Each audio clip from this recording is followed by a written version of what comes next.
ये कहानी एक ऐसे देश की है जो केवल एक राष्ट्र नहीं बल्कि हजारों वर्षों का प्रवाह है। एक ऐसी भूमि जहां ऋषि भी जन्मे, जहां योद्धा भी खड़े हुए और जहां सभ्यता ने दुनिया को रोशनी दिखाई। ये भारत है, एक ऐसा देश जिसकी सांसों में इतिहास बसता है और जिसकी मिट्टी में अनगिनत सभ्यताओं की महक है। ये वही भारत है जिसे कभी सोने की चिड़िया कहा गया, जहाँ धरती पर विज्ञान, गणित, दर्शन, कला और आध्यात्म सब अपने उच्चतम रूप में खिले। भारत की शुरुआत किसी एक तारीख, किसी एक घटना या किसी एक साम्राज्य से नहीं होती। भारत एक सतत चलने वाली सभ्यता है जो हजारों साल पहले सिंधु घाटी की मिट्टी में जन्मी। ये वो दौर था जब दुनिया में कई समाज, कबीले भी नहीं बने थे, लेकिन यहाँ नियोजित शहर, ड्रेनेज सिस्टम, व्यापार मार्ग और सांस्कृतिक संरचनाएं विकसित हो चुकी थीं। हड़प्पा, मोहनजोदड़ो, धोलावीरा, लोथल, ये सिर्फ नाम नहीं बल्कि उस महान सभ्यता के प्रतीक हैं जिसने दुनिया को ये समझाया कि शहर कैसे बसते हैं। यहाँ के लोग बिना राजा, बिना विशाल सेनाओं और बिना अत्याचारों के एक ऐसी सामूहिक व्यवस्था में रहते थे जहां हर व्यक्ति बराबर था। मोहनजोदड़ो की महान स्नानागार, धोलावीरा की जल प्रबंधन व्यवस्था, लोथल का डॉकयार्ड आज भी दुनिया के वैज्ञानिकों को चकित करते हैं। सिंधु सभ्यता के बाद भारत प्रवेश करता है वैदिक युग में। ये वो समय था जब गहरे जंगलों, नदी किनारों और शांत आश्रमों में ज्ञान की एक अनोखी परंपरा जन्म ले रही थी। ऋग्वेद, यजुर्वेद, सामवेद, अथर्ववेद, ये सिर्फ धार्मिक पुस्तकें नहीं बल्कि दर्शन, गणित, खगोल शास्त्र, मंगीत, औषधि और समाज विज्ञान के सबसे पुराने स्रोत हैं। ये वही भूमि है जहां युवा शिष्यों को ये सिखाया जाता था, सत्यम वद धर्मम चर, सत्य बोलो, धर्म का पालन करो। 6वीं शताब्दी ईसा पूर्व भारत में दो महापुरुष जन्म लेते हैं, महावीर और गौतम बुद्ध। इन दोनों ने दुनिया को सिखाया कि मनुष्य का सबसे बड़ा शत्रु उसका अपना अहंकार है। बौद्ध विचार चीन से जापान तक, थाईलैंड से श्रीलंका तक आज भी करोड़ों लोगों के मन में बसे हैं। और जैन धर्म की अहिंसा दुनिया में मानवता की सबसे अनूठी मिसाल है। भारत के इतिहास में एक विशाल साम्राज्य उभरता है, मौर्य साम्राज्य, चंद्रगुप्त मौर्य, सम्राट बिंदुसार और फिर सबसे महान सम्राट अशोक। अशोक का परिवर्तन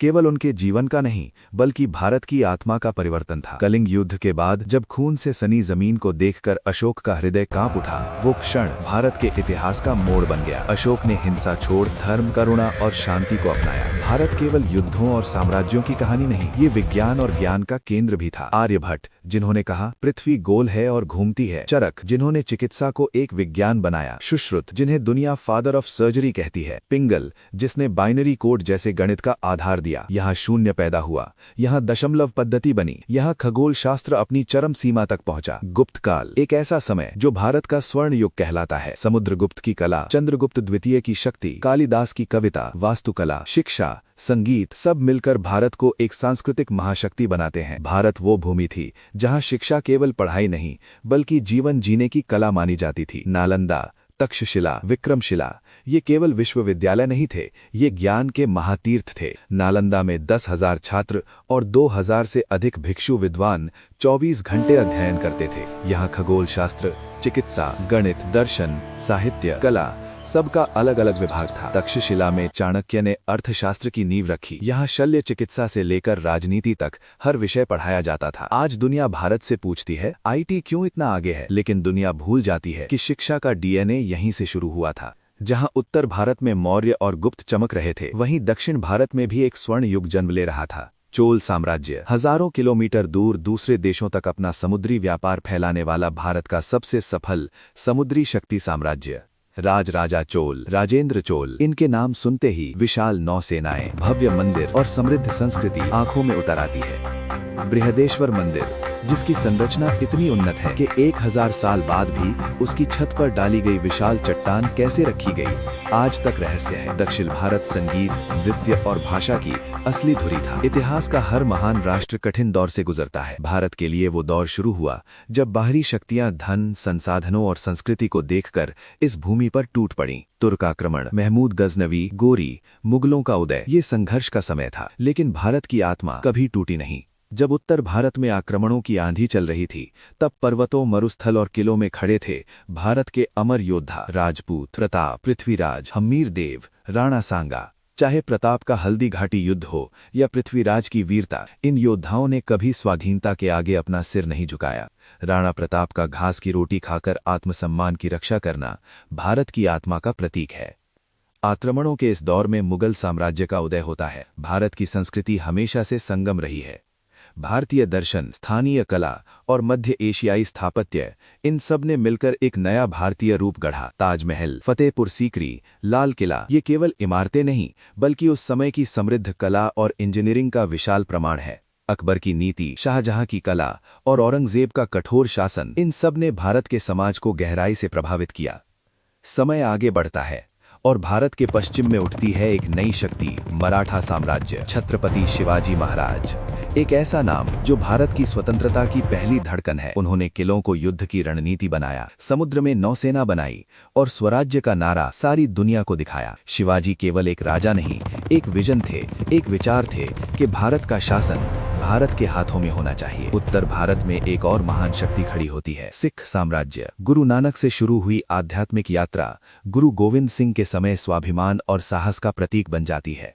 खालसा पंथ, अन्याय के खिलाफ अटल खड़ी होने वाली शक्ति। महाराजा रणजीत सिंह, शेर ए पंजाब, जिनके शासन में पूरे उत्तर भारत में शांति और समृद्धि फैली। सिखों की वीरता भारत के साहस का उत्तरी स्तंभ है। भारत के तटों पर एक नई शक्ति कदम रखती है, ईस्ट इंडिया कंपनी। व्यापार के बहाने आए अंग्रेज धीरे धीरे भारत की संपत्ति, भारत के संसाधन और भारत की राजनीति पर कब्जा जमाने लगे। ये वो समय था जब धोखे, कूटनीति और तकनीकी बढ़त का इस्तेमाल कर भारत की आजादी को धीरे धीरे खत्म किया गया। 1857, वो साल जिसे भारत की पहली स्वतंत्रता संग्राम कहा जाता है। इस क्रांति ने सोए हुए भारत को जगाया। मंगल पांडे, झांसी की रानी लक्ष्मीबाई, तांत्या टोपे, बेगम हजरत महल, इन सब ने सिकंदर की सेना जैसे हथियारों से लैस अंग्रेजों को अपने साहस से चुनौती दी। इस क्रांति ने भले आजादी न दिलाई, लेकिन एक आग जलाई जो अगले 90 साल तक भारत में जलती रही। समय बदलता है, भारत बदलता है और संघर्ष बदलता है। अब भारत को मिलता है एक नया नेता जो तलवार से नहीं, सत्य और अहिंसा से लड़ता है। महात्मा गांधी, उनकी दांडी यात्रा, सत्याग्रह, असहयोग आंदोलन, इन सब ने दुनिया को दिखाया कि बिना हथियार के भी सबसे बड़े साम्राज्य को झुकाया जा सकता है। भारत दो रास्तों पर लड़ रहा था। एक रास्ता गांधी का था, अहिंसा,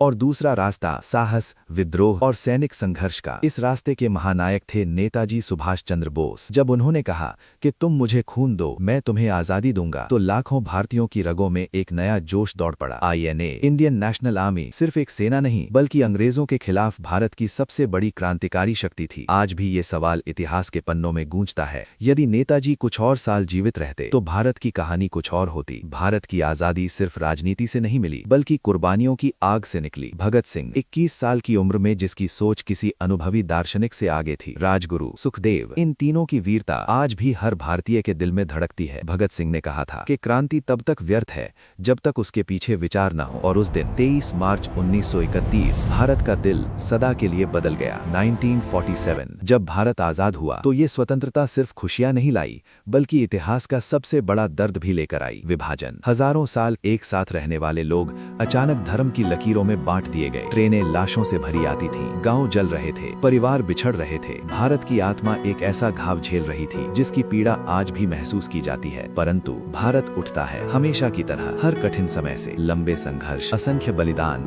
और हजारों कहानियों के बाद वो दिन आया जिसकी प्रतीक्षा पीढ़ियों ने की थी। 15 अगस्त 1947 भारत आजाद हुआ। पंडित नेहरू ने कहा, at the stroke of the midnight hour when the world sleeps, India will awake to life and freedom. उस रात भारत ने एक नई सांस ली, एक नया अध्याय शुरू किया। आजादी मिली, लेकिन राष्ट्र को दिशा देने के लिए एक मजबूत नींव की आवश्यकता थी। इस नींव को गढ़ने वाले थे डॉक्टर भीमराव रामजी अंबेडकर। उन्होंने दुनिया का सबसे बड़ा लिखित संविधान तैयार किया, एक ऐसा संविधान जिसमें समानता हो, न्याय हो, व्यक्ति की स्वतंत्रता हो और हर नागरिक का अधिकार सुरक्षित हो। ये सिर्फ एक दस्तावेज नहीं, ये भारत की आत्मा का अभिनव स्वरूप है। आजादी के बाद भारत के सामने चुनौतियां ही चुनौतियां थीं। देश विभाजित था, संसाधन सीमित थे, प्रशासनिक ढांचा कमजोर था, लेकिन भारत निराश नहीं हुआ। रेलवे को जोड़ा गया, कृषि सुधार शुरू हुए, उद्योग स्थापित हुए, नई नीतियों ने एक मजबूत राष्ट्र बनाने की शुरुआत की। 1960 के दशक में भारत भुखमरी के कगार पर था, किंतु तब एक क्रांति होती है, हरित क्रांति। MS स्वामीनाथन जैसे वैज्ञानिकों ने नई किस्में, नई तकनीकें और नई खेती पद्धतियां विकसित की। भारत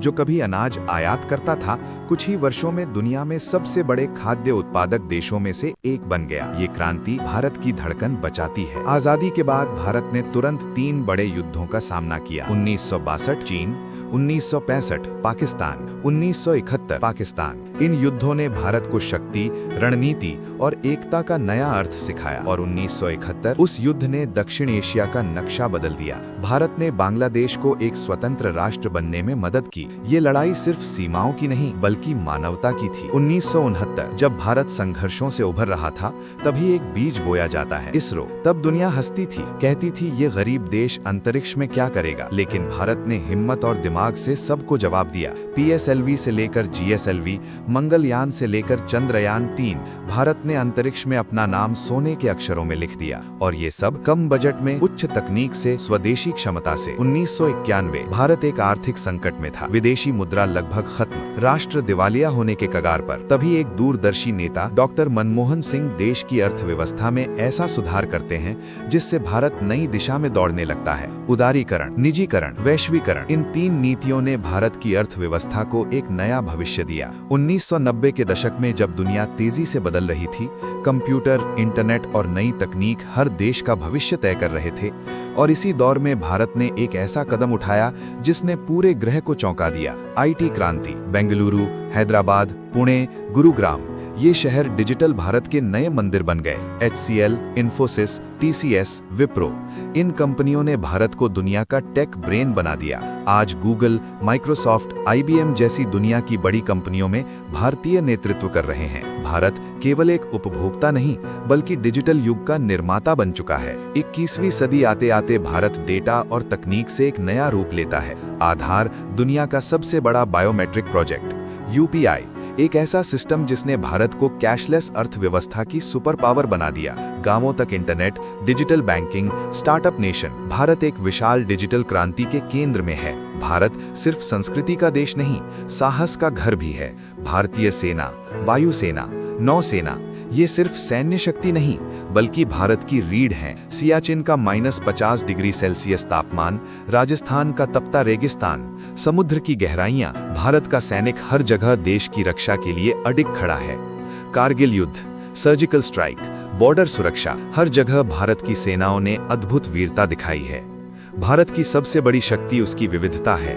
भाषाएं, कपड़े, नृत्य, खान-पान, धर्म, परंपराएं, एक देश लेकिन अनगिनत रंग। तमिल, हिंदी, बंगाली, पंजाबी, कश्मीरी, असमी, मलयालम, कन्नड़, हर भाषा एक नई दुनिया है। भारत में हर 100 किलोमीटर पर संस्कृति बदल जाती है, लेकिन एकता वही रहती है। यही विशिष्टता भारत को दुनिया में अद्वितीय बनाती है। भारत ने दुनिया को कई अनमोल उपहार दिए, लेकिन योग सबसे अद्भुत है। हजारों साल पुराना ये शास्त्र मन, शरीर और आत्मा को एक सूत्र में पिरोता है। आज दुनिया के 190 से अधिक देशों में योग का प्रभाव है। लाखों लोग स्वास्थ्य, मानसिक शांति और संतुलन के लिए भारत की इस परंपरा को अपना रहे हैं। योग भारत की आध्यात्मिक ऊर्जा का जीवंत प्रतीक है। भारत केवल परंपरा में ही नहीं, विज्ञान और तकनीक में भी आगे बढ़ रहा है। AI, biotechnology, medical research, nuclear technique, quantum computing. Bharat दुनिया के सबसे तेजी से उभरते वैज्ञानिक राष्ट्रों में से एक है। डॉक्टर APJ अब्दुल कलाम, वो नाम जिसने मिसाइल टेक्नोलॉजी से लेकर अंतरिक्ष तक भारत को नई पहचान दी। भारत का विकास कई महान नेताओं की सोच का परिणाम है। सुभाष चंद्र बोस की आग, नेहरू की आधुनिक भारत की कल्पना, पटेल का एकीकृत भारत, अंबेडकर का संविधान, लाल बहादुर शास्त्री की सादगी, इंदिरा गांधी का नेतृत्व, अटल बिहारी वाजपेयी की काव्यात्मक राजनीति, डॉक्टर मनमोहन सिंह का आर्थिक साहस और आधुनिक नेतृत्व जो डिजिटल भविष्य की ओर भारत को ले जा रहा है।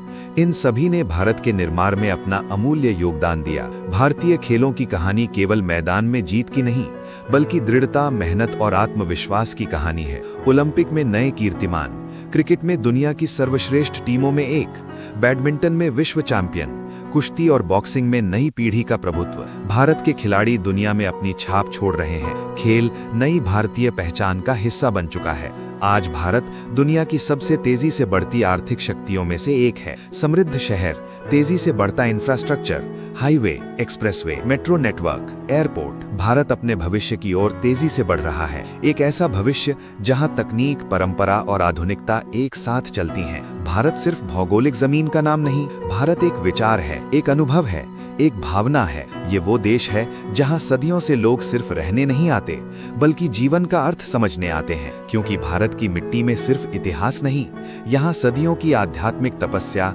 ज्ञान और अनुभव सोए हुए हैं। कहते हैं जब दुनिया अंधकार में थी तब देवताओं ने ब्रह्मा से कहा धरती पर एक ऐसी जगह बनाइए जहां ज्ञान कभी खत्म ना हो, और ब्रह्मा ने कहा वो स्थान होगा भारत। ये वो भूमि है जहां संपूर्ण मानव सभ्यता ने योग, आयुर्वेद, ध्यान, धर्म दर्शन और जीवन के गहरे प्रश्नों के उत्तर पाए। योग सिर्फ एक व्यायाम नहीं, जीवन की पूर्णता का रास्ता है। कहानी कहती है कि योग का पहला ज्ञान स्वयं महादेव शिव ने सप्त ऋषियों को दिया और यही ज्ञान दुनिया के हर कोने में फैला, और आज करोड़ों लोग योग को जीवन का आधार मानते हैं। जब दुनिया बीमारियों का कारण नहीं जानती थी, भारत ने स्वास्थ्य को समझ लिया था। आयुर्वेद, जिसकी उम्र 5000 साल से भी अधिक मानी जाती है, दुनिया की सबसे प्राचीन चिकित्सा प्रणाली है। सुश्रुत, जिन्हें सर्जरी का पिता कहा जाता है, भारत की उसी परंपरा से आते हैं। आयुर्वेद कहता है जीवन केवल शरीर नहीं, मन और आत्मा का संतुलन है। भारत में ज्ञान सिर्फ सीखा नहीं,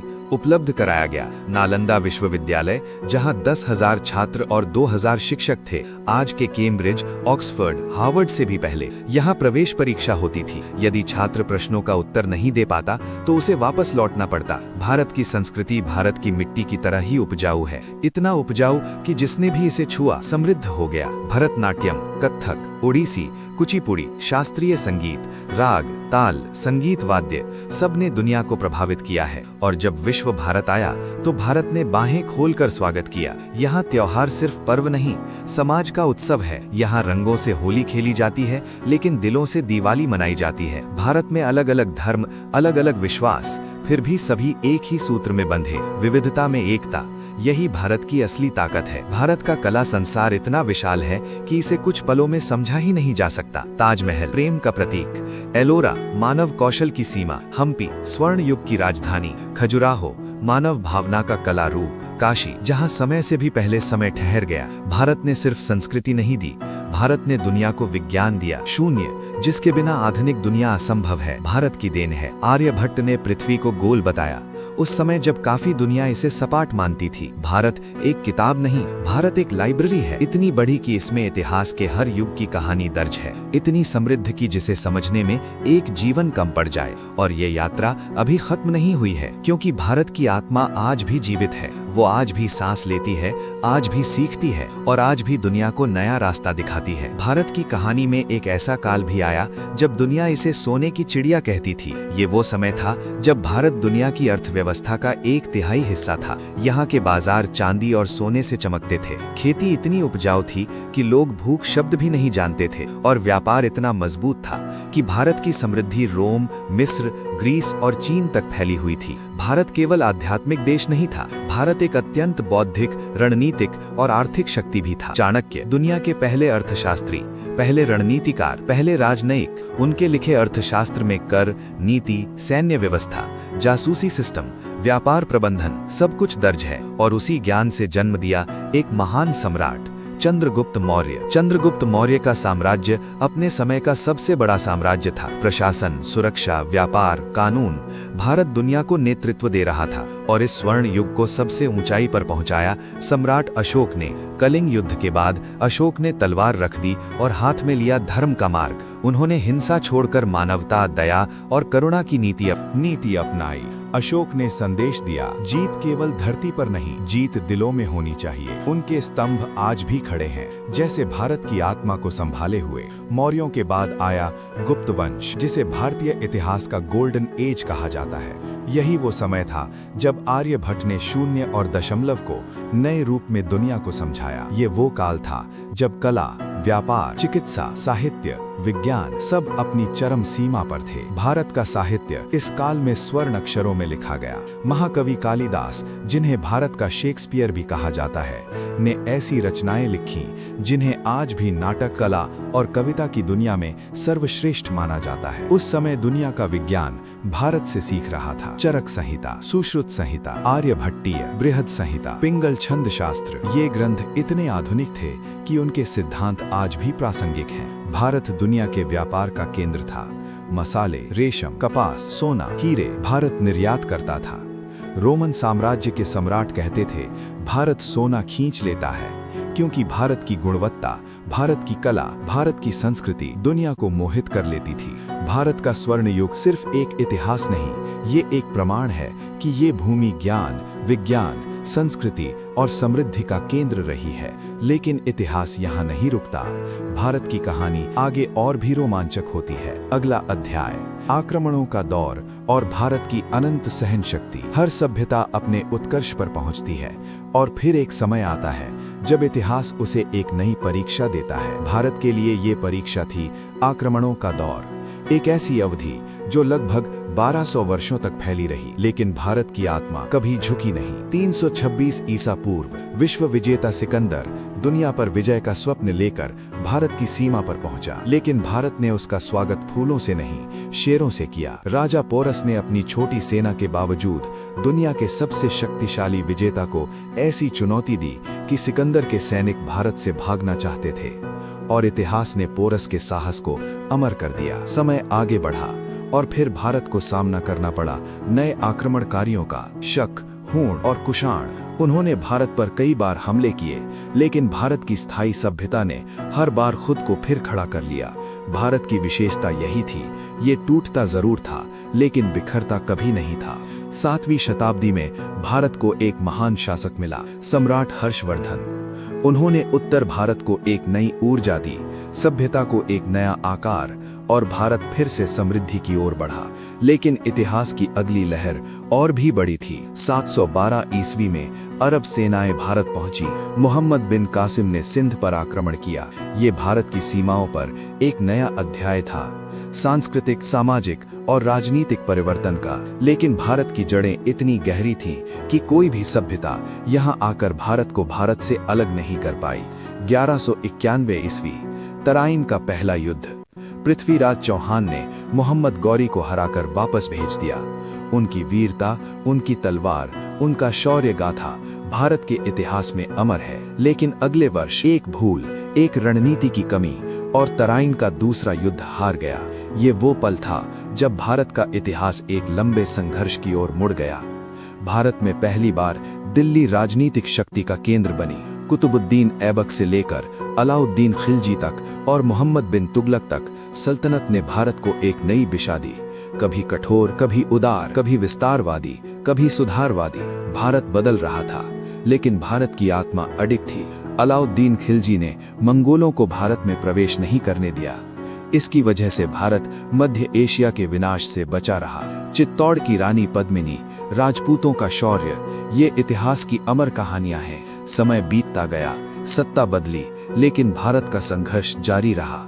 और फिर आया एक ऐसा राजवंश जिसने भारत को फिर समृद्ध किया, मुगल साम्राज्य। 1526 पहला पानीपत का युद्ध। इब्राहिम लोदी हार गया और बाबर ने मुगल साम्राज्य की नींव रखी। और ये वही युग था जिसने भारत की कला, संस्कृति, वास्तुकला को दुनिया के सामने एक अनोखे रूप में पेश किया। मुगल काल ने भारत को कला दी, वास्तुकला दी, भव्य इमारतें दी और एक विशाल प्रशासनिक ढांचा दिया। ये युग भारत को बहुत कुछ देता है तो बहुत कुछ चुनौती भी देता है। आक्रमणों का ये दौर लंबा था, कठिन था, लेकिन भारत की सभ्यता अपने पूरे गौरव के साथ जिंदा रही। हर आक्रमण ने भारत को चोट दी, लेकिन हर बार भारत ने खुद को और अधिक मजबूत रूप में खड़ा किया। भारत एक ऐसा देश जो कभी मिटा नहीं, कभी झुका नहीं, कभी रुका नहीं। जब इतिहास संघर्षों में उलझा था, जब समाज ऊंच नीच में बंट गया था, जब इंसान इंसान से ही दूर हो रहा था, तभी भारत की मिट्टी से उठा एक ऐसा आंदोलन जिसने सबको जोड़ दिया। ये था भक्ति आंदोलन। भक्ति आंदोलन का प्रारंभ दक्षिण भारत में हुआ। अलवार और नयनार इन संतों ने ईश्वर को सिर्फ मंदिरों तक सीमित नहीं रखा। उन्होंने कहा, ईश्वर तुमसे रूप नहीं, दिल चाहता है। ये आवाजें फैलती गई और फिर ये आंदोलन पूरा भारत बन गया। भारत के इतिहास में इससे बड़ी आध्यात्मिक क्रांति